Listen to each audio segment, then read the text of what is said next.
Jean Moulin. C'est un vieux pays. Bonjour tout le monde et bienvenue sur l'APNIX, émission du journal international sur votre radio étudiante, le 3e lieu.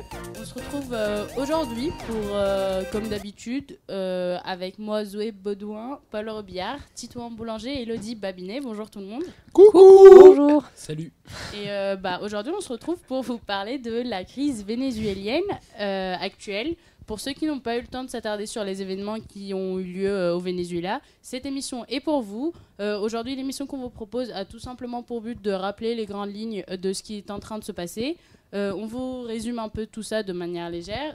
Titouan, tu nous parleras de quoi par exemple ? Je vais vous parler de la réponse internationale amenée à la crise au Venezuela. Paul et Elodie. On va vous parler de l'investiture d'un vrai président légitime du Venezuela, Juan Guaido. On va surtout animer un débat, une simulation de débat entre moi, donc le président, et un imposteur. Le président qui ne devrait plus être là. Et bah ça, on verra tout à l'heure. Et Zoé, tu vas nous introduire tout ça et nous parler des conséquences, si j'ai bien compris. Allez au boulot. Merci. Alors, depuis le 23 janvier 2019, le Venezuela vit une période de crise. Donc, ce pays vit avec deux présidents. D'un côté, il y a Nicolás Maduro, élu depuis 2013, et de l'autre, Juan Guaido, qui s'est autoproclamé président par intérim. Donc, le premier, comme vous l'expliquera Elodie, est un successeur de Chavez qui avait demandé, selon ses mots du fond du cœur, au peuple vénézuélien d'élire Maduro. Mais cette crise, elle n'aurait pas des racines antérieures ? Alors oui, parce qu'en fait, dès 2014, il y a des premiers rassemblements contre le président Maduro. Le gouvernement réprimande ces manifestations violemment, puisque 43 personnes vont y perdre la vie. En 2015, c'est l'opposition qui va remporter la majorité des sièges législatifs. Et puis à partir de mai 2016, une situation de crise humanitaire est constatée au Venezuela et qui se manifeste par une difficulté très importante, par exemple pour se procurer de la nourriture ou encore par un manque d'accès aux soins, ce qui entraîne inévitablement une large vague de migration dans les pays frontaliers. Donc à partir de là, il y a de nombreuses manifestations qui ont lieu, soutenues par l'opposition. Donc par exemple, en septembre 2016, entre 950 000 personnes et 1 million de personnes manifestent à Caracas. Donc selon une étude, 8 Vénézuéliens sur 10 souhaitent alors changer de gouvernement. Mais quand est-ce que tout ça a accéléré ? Donc en fait, en mai 2018, Maduro est réélu à une élection présidentielle, donc ça peut sembler étonnant vu toutes les manifestations qu'il y a eu antérieurement, mais c'est notamment parce que l'opposition a boycotté cette élection. Donc le 10 janvier 2019, Maduro prête donc serment pour un second mandat et Juan Guaido, le nouveau président du Parlement, l'avait qualifié d'usurpateur. 13 jours plus tard, le 23 janvier, ce dernier va s'autoproclamer chef d'État par intérim et sera reconnu immédiatement par Donald Trump. Eh ben, merci beaucoup Zoé pour cette introduction. Et pour que ce soit plus clair, Paul et Elodie vont pendant quelques minutes se mettre dans la peau de Guaido, se mettre dans la peau de Maduro pour vous expliquer les événements. Et on tient à préciser à nos auditeurs que le but est simplement de vous simplifier leur vision des événements de manière légère. On cherche simplement à donner un aperçu rapide de la situation et non de reconstituer exactement la réalité, bien sûr. Et donc, aujourd'hui, dans les locaux de l'APNIX, on reçoit Guaido. Bonjour. Bonjour à tous. Françaises et Français, je suis fier d'être dans un pays qui reconnaît ma légitimité à gouverner le Venezuela. Je suis ici aujourd'hui pour vous parler de mon pays. Mon beau pays. Mon magnifique pays. Le Venezuela et pourquoi nous en sommes arrivés là. Si vous ne le savez pas, mon pays est aujourd'hui plongé dans la tourmente. En effet, le président, si on peut appeler ça comme ça, M. Nicolás Maduro, est aujourd'hui étonnamment à la tête du pays et nous impose un régime politique plus qu'autoritaire pour lequel mon peuple n'a pas voté. Mais qui suis-je pour vous parler de tout ça ? Je me présente, Juan Guaido, vénézuélien de cœur et de sang. Je suis né à La Guaira, au nord du Venezuela. J'ai grandi avec ma mère, seule, pour nous élever moi et mes 5 frères et sœurs. J'ai survécu à la tragédie de Vargas, une catastrophe terrible pour notre pays, où plus de 10 000 de nos compatriotes ont perdu la vie en 1999. Donc je peux vous dire que moi je l'ai connu la fin. Je sais ce que c'est que d'être pauvre dans ce pays, de vivre sous un gouvernement qui n'agit qu'en surface pour son peuple. Je me suis donc ensuite encarté en 2009 au sein du parti Volonté Populaire pour tenter d'apporter des solutions. Petit à petit, je suis monté au sein du parti. Je suis devenu député fédéral à l'Assemblée nationale en 2016 pour représenter le comté de Vargas. En 2019, l'Assemblée nationale vénézuélienne m'accorde toute sa confiance en m'élisant à sa tête. 6 mois avant cela, moi et mes confrères avions refusé de reconnaître le nouveau mandat présidentiel de M. Maduro. Alors oui, cela peut paraître bizarre, mais nous avons pris la décision de ne pas reconnaître notre président, car nous pensons qu'il y avait eu de la triche pendant les élections. En effet, Ça ne vous semble-t-il pas bizarre que dans un pays où 8 habitants sur 10 sont hostiles à leur président, 17 États sur 23 restent cependant favorables à son élection? Alors monsieur Maduro, certes, on dit souvent que les hommes mentent mais pas les chiffres, mais si vous arrivez décemment et avec autant de facilité à mentir à votre peuple depuis des années, nous sommes bien en droit de nous demander si vous ne mentiriez pas sur les résultats des élections. Monsieur Guaido, je vous arrête tout de suite parce que vous semblez douter de ma légitimité à diriger ce pays. Mais laissez-moi avant toute chose vous remémorer, ou peut-être même vous apprendre pour votre cas, mon parcours politique qui témoigne bien du contraire. Je suis né en 1962 dans une famille d'ouvriers et toute ma vie, j'ai travaillé dur pour aujourd'hui assurer fièrement et pleinement les fonctions que le peuple vénézuélien m'a confiées. Je suis un homme de conviction qui connaît ses valeurs et qui a le sens de l'engagement. J'ai commencé dans les années 90 une carrière de chauffeur de bus à Caracas, tout en étant déjà un syndicaliste très actif et très engagé. Vous le savez, j'ai été un soutien sans faille d'Hugo Chavez durant toute sa présidence. J'ai occupé successivement les fonctions de député entre 1999 et 2000, puis président de l'Assemblée nationale, ministre des Affaires étrangères pendant 6 ans et vice-président de la République en 2012 aux côtés de Chavez. Quand celui-ci est mort, le peuple m'a élu président à travers une élection présidentielle anticipée face à mon opposant Enrique Capriles. Cela fait plus de 30 ans que je m'investis et que j'œuvre pour le rayonnement et la prospérité de mon pays. Vous avez été élu président de l'Assemblée nationale le 5 janvier dernier et moins d'1 mois plus tard, très exactement 18 jours, vous vous autoproclamez président de mon pays. Certes, je sais que cela peut paraître prétentieux mais je l'assume. Je pense être la personne la plus à même d'occuper la place de président dans ce pays. Et je ne pense pas être le seul à le penser. Aujourd'hui, le peuple m'est favorable. Il n'y a qu'à voir tous les gens dans la rue qui ne veulent plus de vous pour les représenter et les diriger, monsieur Maduro. Nous étions des dizaines de milliers à défiler dans les rues le 2 février dernier pour réclamer votre départ. Nous étions des dizaines de milliers à défiler pour que moi je m'installe en tant que chef de l'État par intérim, en attendant qu'il puisse y avoir de vraies élections, qui cette fois-ci ne seront pas truquées. Notre pays a besoin de vérité, et d'un chef de l'État digne de ce nom. Pas d'un dictateur qui est en place que parce que Hugo Chavez l'a recommandé pour prendre sa place. J'ai maintenant l'appui de beaucoup de pays dans le monde afin de prendre le pouvoir, dans ce pays que vous avez affamé et affaibli au cours des 6 dernières années. Le Canada et les États-Unis, certes de Donald Trump, me soutiennent. Sur notre continent, presque tous les pays m'appuient. Le Paraguay, le Chili, l'Argentine, le Brésil, pour ne citer que, sont derrière moi face à vous. 10 pays en Europe m'ont aussi reconnu comme dirigeant du pays, dont la France. Qu'avez-vous à répondre à ça, monsieur Maduro? Vous tentez de semer la discorde dans mon pays en appelant à un soulèvement populaire et un ralliement de l'armée de votre côté, mais toutes vos actions, laissez-moi vous le dire, ne font que mettre en lumière vos réelles motivations, une soif de pouvoir sans limite. Cela montre bien que l'intérêt du peuple bolivarien n'est pas votre principale préoccupation, même si vous prétendez le contraire. La crise que vous avez engendrée le 23 janvier dernier et les perturbations que vous et votre assemblée infligez aux Vénézuéliens ne fait qu'empirer la situation économique et sociale de notre pays, qui est déjà difficile. Vos rassemblements sèment le trouble au sein de notre peuple. Vous êtes en plus sous la coupe des États-Unis qui vous bernent d'illusions comme ils ont l'habitude de le faire et vous ne voyez rien.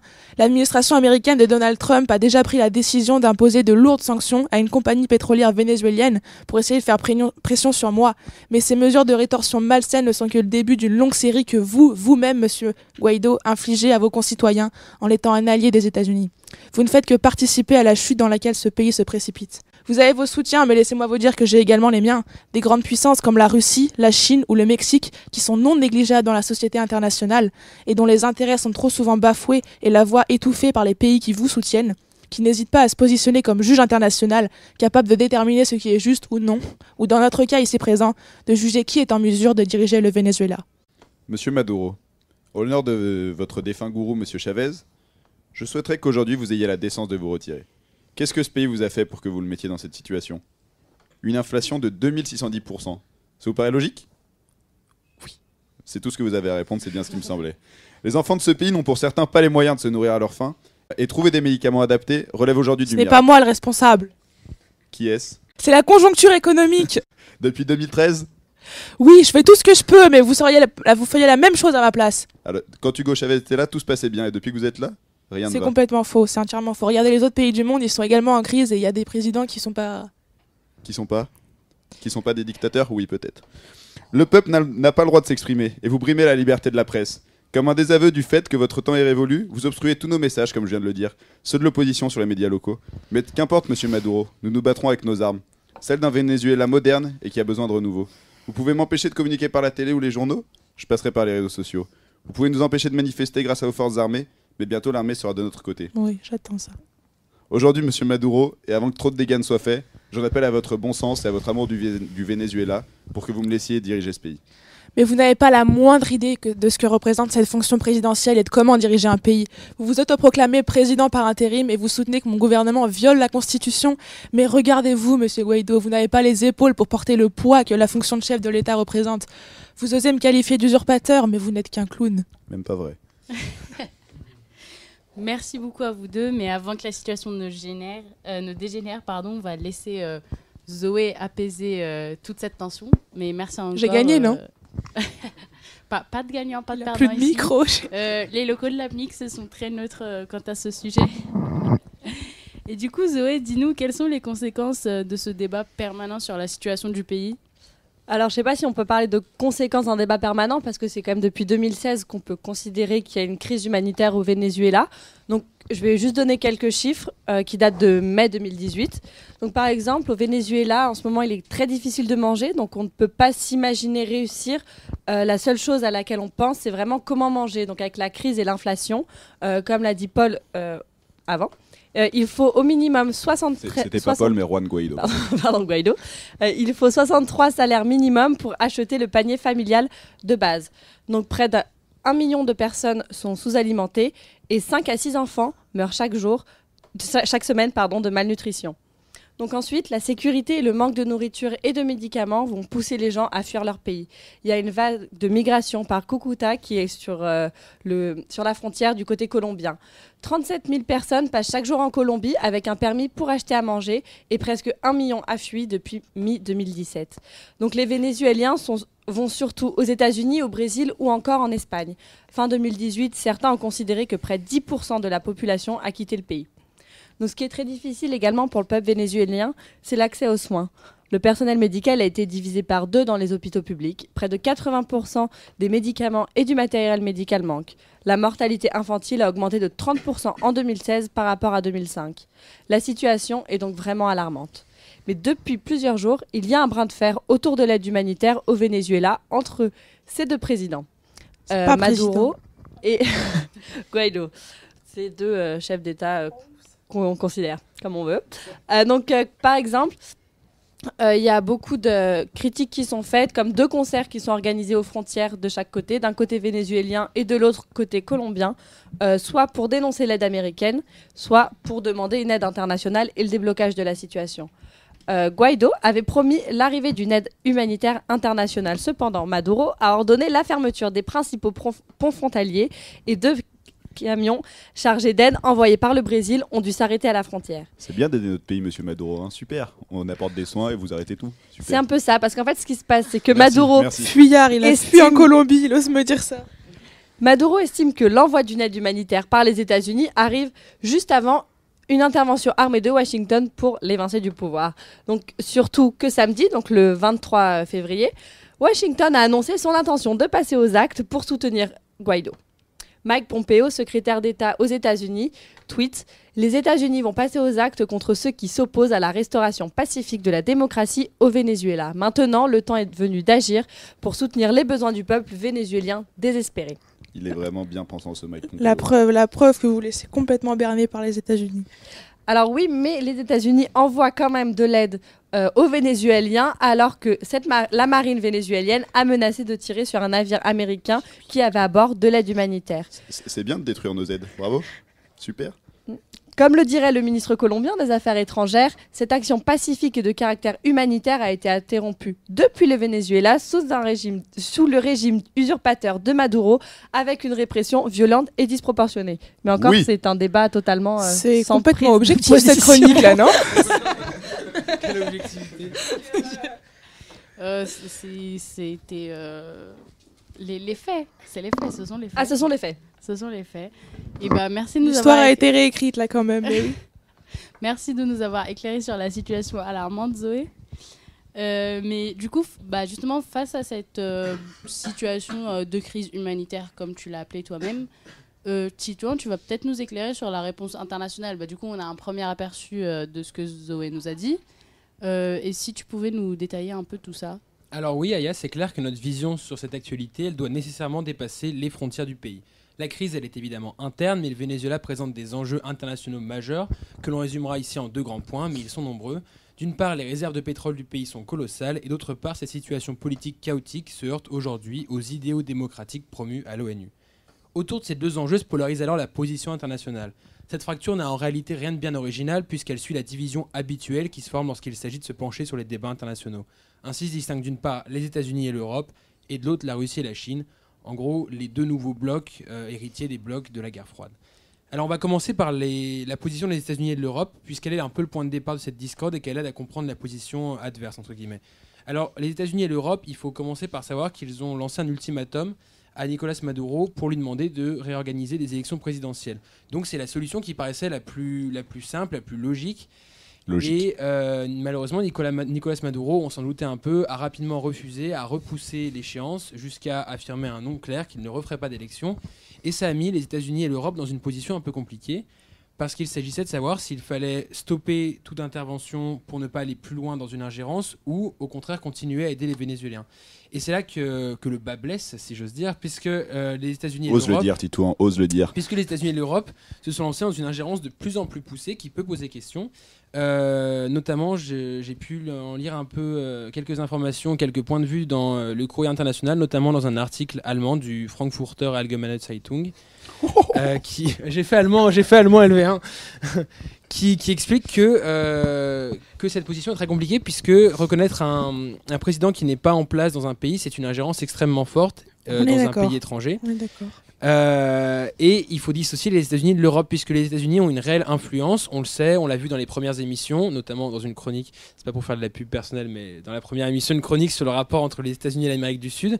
Ça a toujours été un peu la chasse gardée des États-Unis et l'Amérique du Sud, et du coup, ils ont un peu l'occasion de reprendre place au Venezuela, qui est un pays d'extrême gauche, sur lequel ils avaient perdu un peu d'influence. D'autant plus que Trump, le président actuel, est toujours très théâtral, très agressif, et puis très spontané dans ses réactions internationales. L'Europe, elle a une position relativement faible, puisqu'elle a toujours eu historiquement une présence faible et peu notable en Amérique du Sud. Donc la position, elle pose problème aujourd'hui, puisque c'est un nouvel interventionnisme qu'on peut décrire chez les Américains. D'ailleurs, dans les pays occidentaux comme la France, il y a des oppositions qui sont claires à cette intervention, notamment en France. Jean-Luc Mélenchon, qui a toujours été plus du côté de Maduro, sans dire qu'il soutient 100% Maduro. Il a peut-être une position différente de celle du gouvernement. Et on invoque notamment le droit des peuples à disposer d'eux-mêmes. L'intervention ne devrait-elle pas se limiter aux vivres et au secours aux civils sans entrer dans les affaires politiques? C'est quand même une forme d'impérialisme, du coup.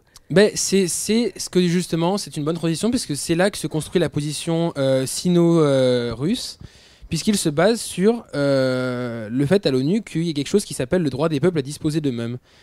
Donc, ils vont servir de ils vont servir de ce droit promu à l'ONU pour dénoncer la position américaine, la position occidentale.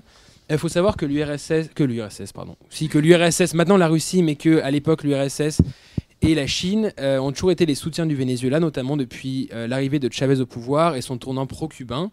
Ce sont des partenaires économiques majeurs. L'URSS et maintenant la Russie est un partenaire économique dans la vente d'armes. C'est le principal vendeur d'armes.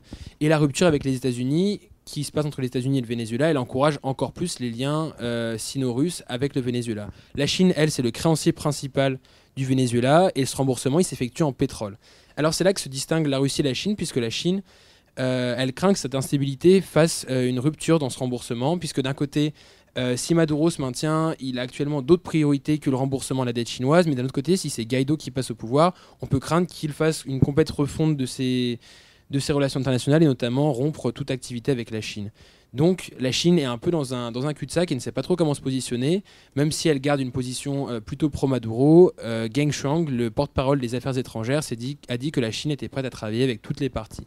Donc une fois de plus, la position est nuancée, puisqu'on peut se dire que derrière derrière une lutte pour le droit des peuples à disposer d'eux-mêmes se cachent des intérêts économiques forts, et notamment les intérêts russes qui voient encore une fois l'opportunité de bloquer la route à leur rival américain.